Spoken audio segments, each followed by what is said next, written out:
नमस्कार दोस्तों, स्वागत है आपका ओनली पीसीएस पर। आज देखिए इस वीडियो में हम लोग करंट अफेयर जो मेंस का चल रहा है हमारा डेटा फैक्ट रिपोर्ट्स का एग्जांपल और जो हम लोग सारे डेटा मेंस के पर्पज से देखते हैं उसमें ये हमारा आज का 16 अप्रैल का ये लेक्चर है।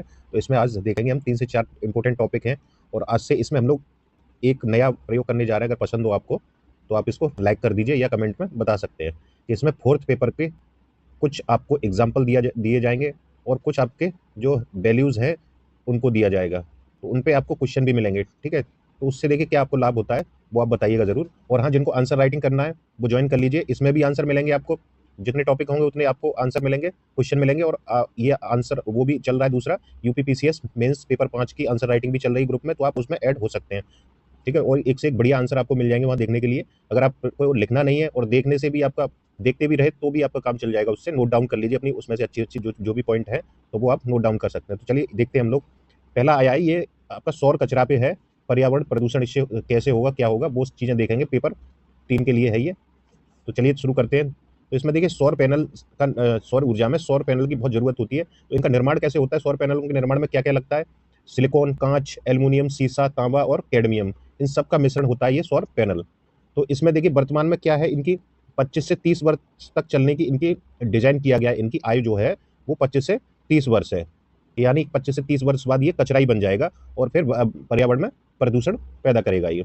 अब इस पे कुछ डेटा फैक्ट देख लेते हैं। तो भारत में मौजूदा सौर ऊर्जा स्थापित क्षमता कितनी है? तो 66.7 गीगावाट। और ये आंकड़े हैं आपके नवीन और नवीकरणीय ऊर्जा मंत्रालय के शोध पे आधारित ये आंकड़े हैं। तो इसमें देखिए इसके अनुसार क्या है, जो 66.7 गीगावाट जो विद्युत स्थापित क्षमता है सौर ऊर्जा की, उसमें देखिए 100 केजी टन कचरा पैदा हो रहा है अभी। इतना 100 केजी टन, और 2030 तक उम्मीद की जा रही है 340 टन हो जाएगा ये बढ़ के। तो ये समस्या है। आप इसको और किसी में भी डाल सकते हैं जो इन्वायरमेंट पे आए, प्रदूषण पे, तो इन पॉइंटों को आप लिख सकते हैं वहाँ पे। और वर्तमान में देखिए 66.7% कचरा 5 राज्यों में पैदा हो रहा है। कौन कौन से हैं वो 5 राज्य?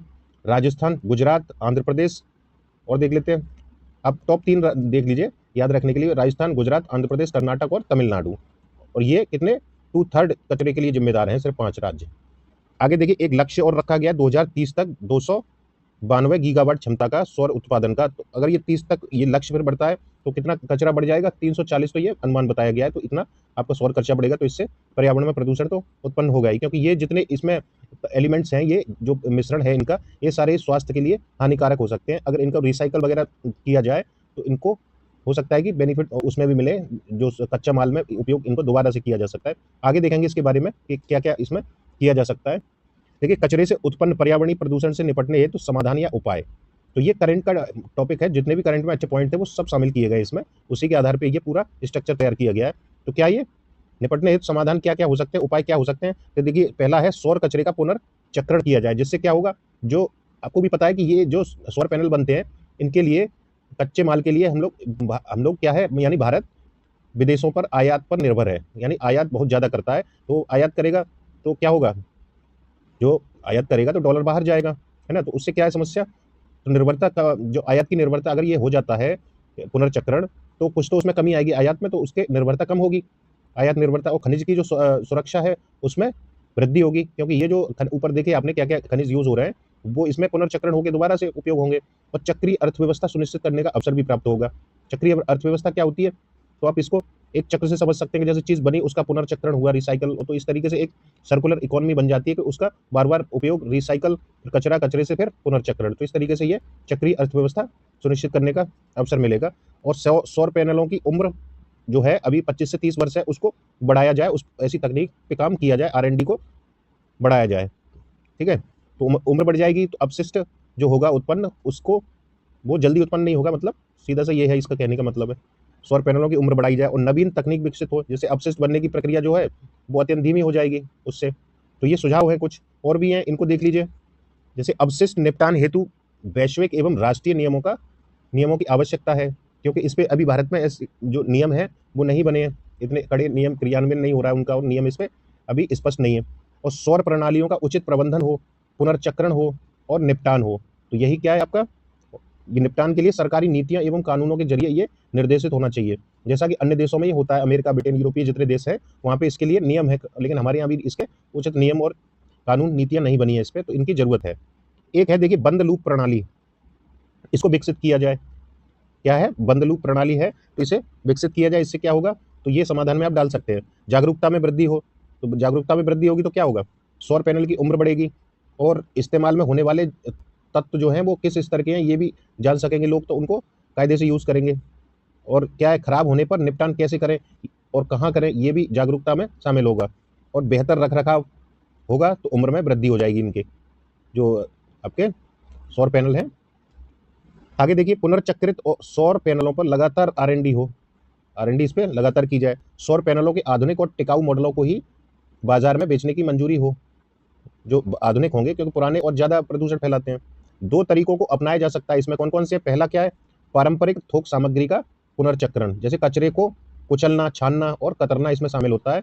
लेकिन यहाँ पे एक प्रॉब्लम है पहले वाले में, जो पहली तकनीक है, उसमें क्या है? पैनल जो होता है वो काँच, तांबा और एल्युमिनियम, चांदी और सिलिकॉन का मिश्रण होता है। लेकिन ये पहली जो तकनीक है या तरीका है, ये इन्हीं का पुनर्चक्रण या रिसाइकल नहीं कर पाता इनको, तो ये यहाँ पे समस्या हो जाएगी। लेकिन इसमें अपनाने से बाकी चीज़ें तो निपटान होंगी, जो अन्य तत्व होते हैं, तो इसका उपयोग किया जाए। अब इसके लिए क्या है, दूसरा जो तरीका है वो है, वो जिसे बोला जाता है उच्च मूल्य पुनर्चक्रण। इसमें क्या होता है? थर्मल, रासायनिक ये और यांत्रिक तरीका अपनाया जाता है इसके तहत। तो इसमें क्या होता है? रासायनिक विधि से क्या चांदी और सिलिकॉन को भी पुनर्चक्रित किया जा सकता है इस तरीके में, दूसरे में उच्च मूल्य पुनर्चक्रण। प्रश्न क्या है आपका इसी पे आधारित? सौर कचरा क्या होता है? इससे उत्पन्न पर्यावरणीय प्रदूषण से निपटने हेतु उपाय सुझाइए। 125 शब्द में ये आपको लिख के भेज देना है उसी ग्रुप पे, तो आपका ये चेक हो जाएगा। कल आपको ये मिल जाएगा, शाम तक ये लिख के आपको भेजना है। ठीक है, चलिए आगे देख लेते हैं। आगे क्या है? 2047 तक भारत के विकसित बनने की राह। तो इस पे देखिए क्वेश्चन आने की संभावना ज़्यादा है, क्योंकि ये बार-बार हाईलाइट हो रहा है न्यूज़पेपरों में। तो ये देखिए, इसमें हम लोग देखेंगे पक्ष में क्या तर्क हैं और कुछ चुनौतियां देखेंगे इसके बारे में, इन्हीं पे प्रश्न बनेगा इससे संबंधित। तो पक्ष में तर्क देख लीजिए, तो इसमें खासकर पक्ष में देखेंगे तो सरकार की जो है ये पॉलिसी, सरकार ने बोला है कि 2047 तक हम भारत को विकसित बनाएंगे। तो पिछले 10 वर्षों का यहाँ पे आंकड़ा दिया है, तो ज़्यादातर सरकार की बढ़ाइयाँ हैं, लेकिन हमें उससे मतलब नहीं है। हमें क्या, एग्जाम के दृष्टिकोण से चीज़ों को देखना है इसमें। तो इसमें क्या क्या किया गया है? जैसे 4 करोड़ गरीबों को घर दिए गए, जैसे गरीबी कम होगी। 83 करोड़ गरीब परिवारों को मुफ्त राशन दिया गया है, तो इससे ये सब गरीबी कम करने में क्या है, ये सब सहयोगी हैं। तो इससे क्या होगा? गरीबी कम होगी तो भारत विकसित होगा। और नल जल योजना देखिए, इसमें 75% ग्रामीणों तक पाइपलाइन से पेयजल की आपूर्ति सुनिश्चित की जा चुकी है। और प्रधानमंत्री उज्ज्वला योजना, 10 करोड़ से अधिक रसोई गैस कनेक्शन दिए जा चुके हैं। गरीबी उन्मूलन में देखिए, जेम ट्रिनिटी है, जनधन आधार मोबाइल, इसमें क्या है? सब्सिडी दी जाती है, पेंशन दी जाती है, छात्रवृत्ति, आपदा राहत जैसे बहुत सारी जो योजनाएं हैं, उनके माध्यम से ये सब क्या होता है? डायरेक्ट दिया जाता है जो उनके खाते में। ठीक है, तो इससे क्या होगा? जो लीकेज होते हैं वो कम हो जाएंगे। तो क्या, भ्रष्टाचार कम होगा, तो ये भ्रष्टाचार कम होगा तो आय भी बढ़ेगी, तो उससे देश की जीडीपी भी बढ़ेगी। ठीक है, डीबीटी देखिए, डायरेक्ट बेनिफिट ट्रांसफर। और इसमें देखिए अभी वर्तमान में केंद्रीय मंत्रालय हैं 53, उन 53 मंत्रालयों की 320 योजनाओं का लाभ मिल रहा है सीधा। 320 योजनाओं को लाभ डीबीटी के माध्यम से मिल रहा है। आयुष्मान भारत योजना जो मुफ्त इलाज का प्रावधान करती है, तो ये आपका ये भी क्या है? सब कुछ गरीबी कम करने में ये, क्योंकि यहाँ पे पैसा बहुत लगता है लोगों को, गरीब होने के लिए ये बहुत बड़ी समस्या है इलाज वाली, तो ये आपको गरीबी निवारण में हेल्प करेगी। और बहुआयामी गरीबी पे आंकड़े देख लीजिए कि 2013-14 से 2022-23 तक गरीबी 29.17% से घट के कितनी रह गई है? 11.28% रह गई है। और 25 करोड़ लोग गरीबी से बाहर आ चुके हैं। तो ये 10 साल की उपलब्धियां हैं। 2047 तक दिखाया जा रहा है कि यहाँ इनको शो करने के बाद आप दिखा सकते हैं इतनी टाइमलाइन में भारत विकसित होने के लिए जो आंकड़े दिए गए वो आप उसके पक्ष में दिखा सकते हैं। और भारत विश्व की 10वीं बड़ी अर्थव्यवस्था से कौन सी बन चुका है? 5वीं सबसे बड़ी आर्थिक शक्ति बन गया है। विद्युत आपूर्ति देख लीजिए, ग्रामीण क्षेत्र में लगभग औसतन 20.5 घंटे बिजली की आपूर्ति हो रही है, और वहीं शहरी क्षेत्रों में देखेंगे तो 23.5 घंटे औसतन बिजली की आपूर्ति है। लक्ष्य रखा गया है मार्च 2025 तक 24 घंटे विद्युत आपूर्ति का लक्ष्य, ये लक्ष्य है, इसको याद रखिए। लक्ष्यों को कहीं भी कोट करने के लिए इंपॉर्टेंट रहता है आपको। तो लक्ष्य एक जगह आप जितने भी पाते हैं ना, वो एक लिस्ट लगा के अपने सामने लगा लीजिए, जहां भी टेबल पे पढ़ते हैं, तो वो लक्ष्य आप कहीं भी कोट कर सकते हैं, आपके कंक्लूजन में बहुत ज्यादा हेल्प करेंगे ये। चुनौतियां देख लेते हैं इस पे क्या क्या है। चुनौतियां हैं, चालू खाते घाटे की समस्या लगातार लगभग स्थायी बन चुकी है। ये आयात अधिक है, निर्यात कम है हमारा, तो हालांकि कमी आई है इसमें, ये घट के 17.5 अरब डॉलर हो गया है, लेकिन अभी भी बहुत है। तो पीसीआई देख लीजिए, पर कैपिटा इनकम, इसमें क्या है? देखिए भारत का कंपेयर किया जा रहा है चीन से। भारत की है $2200 प्रति व्यक्ति आय, और वहीं चीन की कितनी है? $12,000 से अधिक है। तो कितना बड़ा गैप है, तो इतने बड़े समय में कैसे ये फुलफिल होगा? और गरीबी का स्तर देख लीजिए, देखिए चीन गरीबी का उन्मूलन कर चुका है, लेकिन भारत में अभी भी 11.28% गरीबी है, लगभग 15 करोड़ लोग अभी गरीब हैं।